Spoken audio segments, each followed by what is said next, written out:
যতই অ্যাক্সেলারেটর দেয় তত মাইলেজ বেশি দেখায়। কার্বোরেটর বাইকে তত আমার মাইলেজ বেশি থাকবে, কিন্তু ওইখানে গিয়ারের একটা রেশিওর ব্যাপার আছে। 4B চালানোর একটু মজা আলাদা আছে, এক্স্যাক্টলি ট্রু। আমি এই জিনিসটা বুঝি না, অ্যাক্সেলারেটর বেশি দিলে মাইলেজ কেন বেশি দেখাইবো?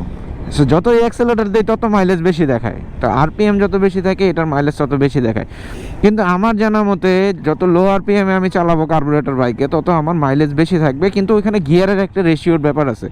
সো বেশি গিয়ারে আমার মাইলেজ আমি স্লো রাইডে বেশি পাবো। কিন্তু এটা যখনই হচ্ছে আমি একটু আরপিএমের করে চালাই, কিরে ভাই সবাই চলে গেল, যেমন যাই,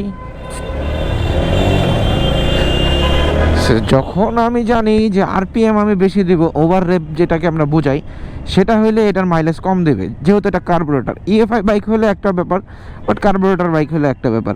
কিন্তু কেন জানি আমি যখন একটু আরপিএমে বেশি দিয়ে বাইকটা চালাই, তখন এই বাইকটা শো করে গিয়া অনেক বেশি মাইলেজ, 66 পর্যন্ত এটা শো করে।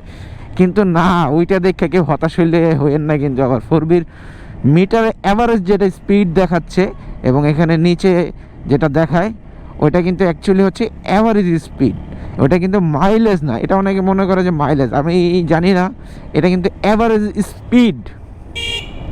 সো মাইলেজ আমার ধারণা আনুমানিক আমি এটাতে 34-36 পাচ্ছি, আমি যেভাবে এখন রাইড করতেছি। আর বেসিক্যালি আমি যেভাবে রাইড করে থাকি ওইভাবে যদি আমি হিসাব করি 30 বেশি মনে হয় না আমি পাবো। সো এইটাই, এইখানে অ্যাভারেজ স্পিড আছে, এই স্পিড দেখে অনেকে মনে করে যে অনেক বেশি মনে হয় মাইলেজ পেতেছি। আসলে না, এটার সাথে মাইলেজের সাথে তুলনা খুব বেশি না, হালকা কিছু আছে। যেহেতু আপনার বাইকটা একটি স্পিড ধরে রেখে চালাচ্ছেন, সেই হিসাবটা এইটানে আপনাকে দেখাচ্ছে, বাট এইটার সাথে মাইলেজের কোনো কানেকশনই নেই। সে একটু ঘুরতে ঘুরতে বনানী আসলাম, এখানে একটু ভাই ব্রাদারের সাথে আড্ডা দিব, আর কি এই তো। সো মোটামুটি ভালোই একটা রাইড হচ্ছে 4Bটাকে নিয়ে, মাইলেজও মোটামুটি ভালো আছে। সেই সাথে চেষ্টা করতেছি যে আরও ভালো কিছু ফিডব্যাক আপনাদের সাথে শেয়ার করার, কিন্তু কিছু কিছু প্রবলেমও আমি পাচ্ছি, যেটা নাকি অবশ্যই অবশ্যই আপনাদের সাথে শেয়ার করব। আর যারা যারা 4B রাইডিংয়ের ভিডিওগুলো এনজয় করতেছেন বা ভালো লাগতেছে, অবশ্যই অবশ্যই কমেন্ট করে জানাবেন। আর 4B চালানোর একটু মজা আলাদা আছে, এক্স্যাক্টলি ট্রু।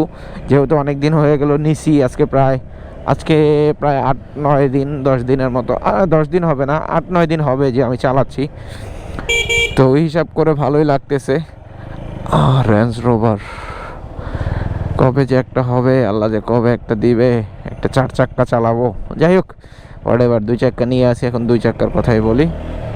আসছি বনানী, আড্ডা টাড্ডা দিব, দিয়ে একটু বের হব। কিন্তু বাই চান্স যদি আপনাদের ভিডিওগুলো ভালো লেগে থাকে, অবশ্যই অবশ্যই কমেন্ট করে জানাবেন। মেয়েটা এমনি চায় আছে কেরে ভাই, ভয় লাগে এমনি চায়া থাকলে, কেউ মাস্ক পরে থাকলে। যাই হোক, একটু দাঁড়াই, আড্ডা টাড্ডা দেই সবার সাথে, তারপরে যাব বাসায়। যেহেতু সারাদিন পরে এখন বেরোইছি। আসছে নাকি আসে নাই এখনো? আসছে।